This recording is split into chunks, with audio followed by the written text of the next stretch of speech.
Hello. Hi, everybody. Brian here. Today is June 2nd. Time is 12 something or other. Let me just see here. 12:47. So I'm going to show you the motor wave, what's going on with the Wanda data, all that fun stuff. Hi, everybody. Brian here. Today is June. Okay, let me just get my screen shared. All righty. There we go. I feel like a winner when I get that done fairly quickly. Okay, so before we get started, if you're interested in what I'm about to show, get in on the daily newsletter. I talk about the most dangerous asset class according to YouTube, probably the best performing as well. I won't mention it here, but if you're interested, just go to quantlabs.net/contact here, contact-quantlabs. I'm going to change that, but just right here under contact. All right, and thing is, we also, I'm going to show you the Quant Lab shop is the service. This one, the Quant Analytics, which this service is part of. So let's go to the markets. The markets are, US markets at least, are not very convincing. You can see here like 0.18, like just barely over positive. Russell's negative, which is very weak. Okay, it's not one of those convincing, yeah, the US markets are really strong. This is where the strength is in gold, oil. The best holding outside of the most dangerous asset class is this one. When I say dangerous asset class, think virtual digital money, but it's smaller, and digital money, it's coins. So hopefully you can figure that out. All right, currencies, it's all mixed all over. I'll show you. But you can see here, this is on the rise again. I just noticed that. And the US seems to be struggling.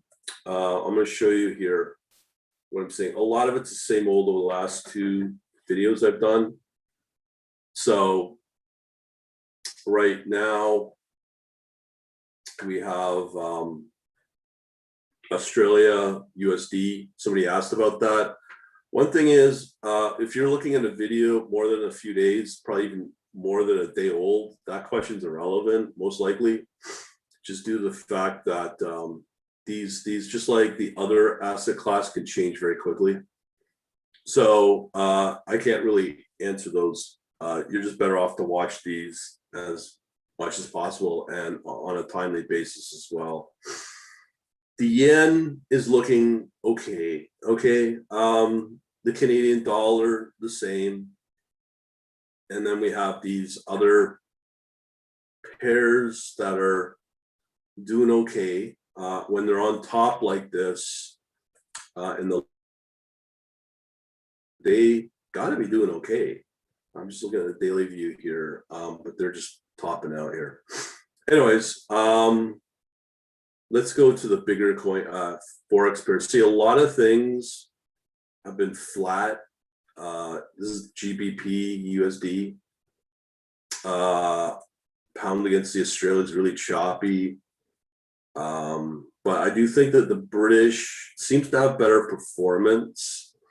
The USD Swiss franc has got the longs, but it's going nowhere. This one's always an interesting one with the USD and Mexican peso, but I'm more interested in the commodities, to be truthful. So this is what I'm seeing here is daily gold in Singapore. Okay, that would make sense because if there was a panic, that's where most people would store their gold, and that would probably be the best performing place to hide out in. And it's looking pretty good there on those rallies, as I just showed you. On the hourly, a little flat there, but 6 hour, it's looking okay. Now, there's another one I like to watch, is waiting for the panic. So in here, last time we had two of these, but we only have one. That's a gold silver ratio, but it's still a long. everything's kind of flat, like in a holding pattern. Another one I'm really starting to dig is New Zealand dollar, silver, but this is always temporary.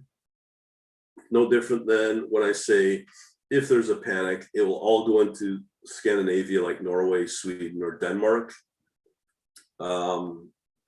Let's get some more.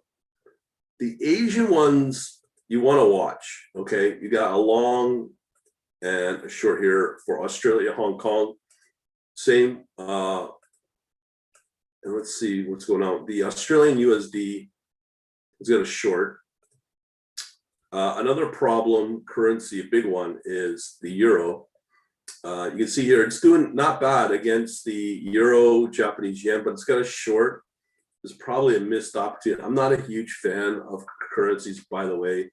It's really hard to gauge predictable patterns outside of the big ones. Like last big one was euro against the US dollar for a while, and it just suddenly dropped off. But I do like looking at the Asian currencies to see, because it shows you some of where the strength is going. But again, it's always temporary. It could be a day, 2 days. It doesn't really mean a lot. Another one I like globally, really the only ones I can watch are US, UK, and US. So what I'm looking for, namely here, so it looks like you get better performance of the UK 10-year. We've got a long here, we've got 2 of them, which says something better about the US overall. I'm not here to bash the US, I'm just here to show you what I see in the chart. So here's a long though on the US 10-year. One thing I want to stress is you'll see a lot of these currencies held in other than, you got New Zealand, Singapore, CHF, Australia, and so on and so forth. Fewer, like this is hot capital flowing around, right? In Oanda. I mean, they're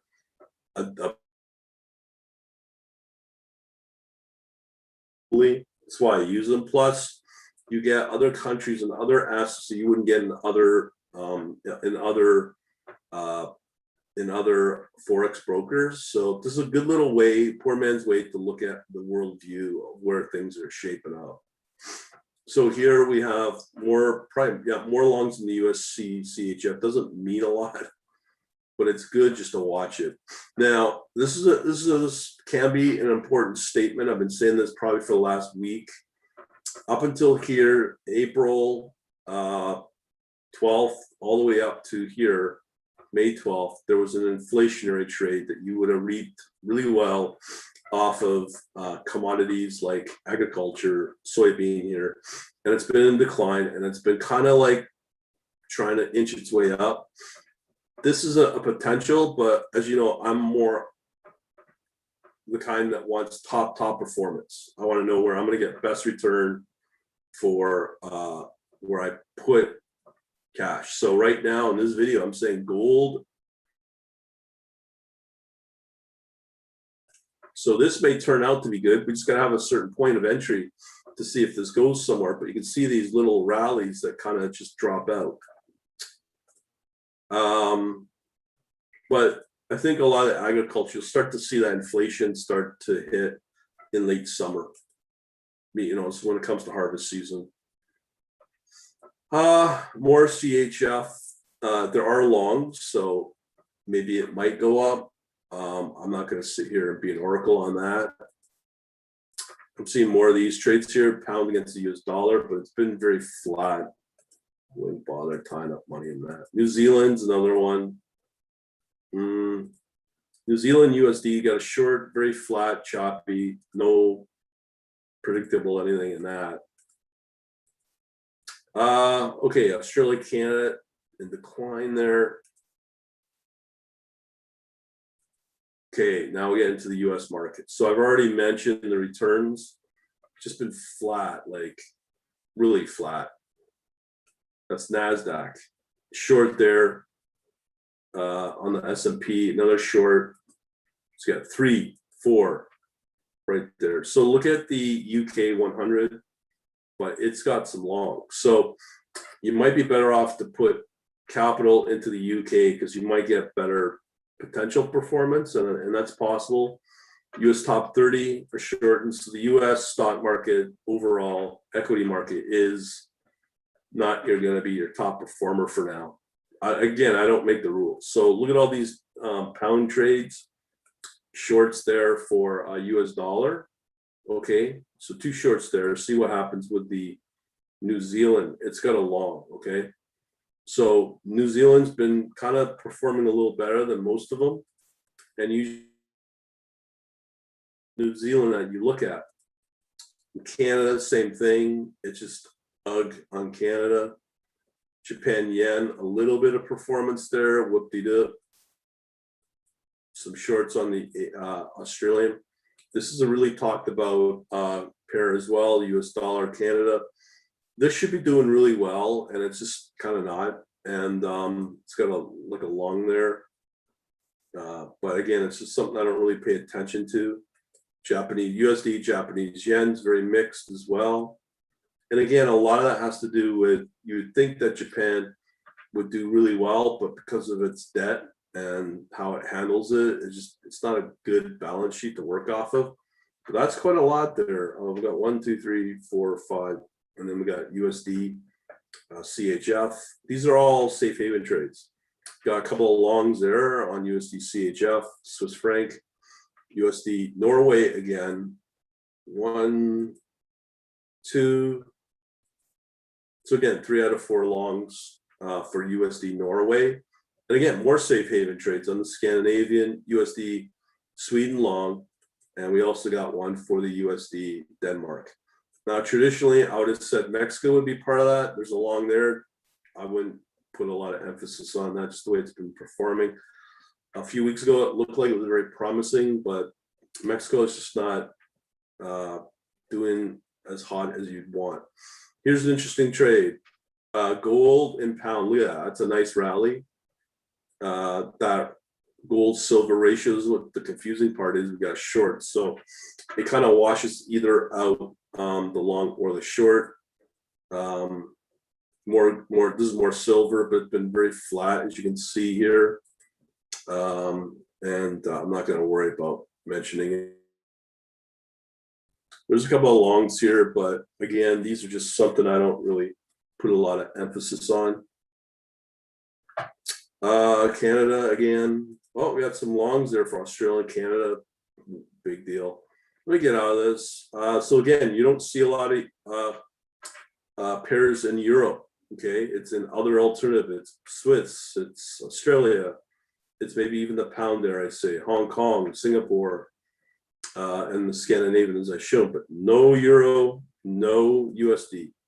That just tells you people are very skittish of those currencies right now. And long term, I don't think it'll change. Euro, pound, we have 2 shorts there. You would think that there would be some strength of the Hong Kong dollar. I do see it from time to time, but it's not consistent. More Japanese yen, but they're just shorts. They have the opportunity. 1, 2, 3, 2 out of 3 longs there for the Norway. Euro, New Zealand long. Same with Euro, Sweden twice, 2 of those. So here we have a short now again on the Euro USD. So again, you can see that choppy trend, flattens out, and then it goes flat. As I said, I also watched the German, a couple of longs here. That's good news for the bond market in Germany. They're probably the safest out of the 3 that I have access to. The markets for Germany, 3 shorts. Well, 2 out of 3 are long, 2 out of 3 are shorts. So it's not good news for Germany as well. Hong Kong, or sorry, Japanese yen, Hong Kong, Japanese yen dollars got more shorts. The index here, long. I mean, it's just Singapore the same. It's very mixed with these shorts. You would think that Singapore would do well too, but I just think that the Singapore dollar is not as strong. People don't know it's an indebted country, even though it's got a lot of wealth. It is indebted. UK 10-year, two longs there. The markets look good for UK as well, two longs there. NASDAQ, well, doesn't really go anywhere. Some more US, go nowhere for the Russell. 30-year bond shorting, long, mixed in China. You can see it's been in decline. Just, I don't know.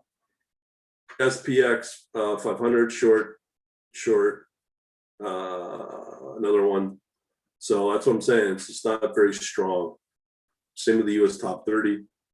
Now here's some more US bonds, shorts. Oh, we got a long there mixed with the 10-year, but doesn't really matter. More longs on the USD CHF. 1, 2, 3, 4. So we got 2 out of 4 shorts or longs on the USD Japanese yen. So the yen's not as it used to be. Same with Switzerland, but here 1, 2, 3, 4 more. 3 out of 4 Norwegian. So Norwegian's the place to be, but it just doesn't prove itself. But as I said, when the panic comes, it'll be in Norway and Sweden. More longs. Big long there with the USD Singapore. Natural gas. Okay, this has been very flat, short, slight long, and another slight long. So these are all seasonal trades, really. Okay, I've talked about inflation, more agriculture. So we have a short here on this decline with soybean. Sugar has a long, very choppy, but it's definitely not inflationary, not long-term inflationary. So I'll just say the pressure seems to be off it.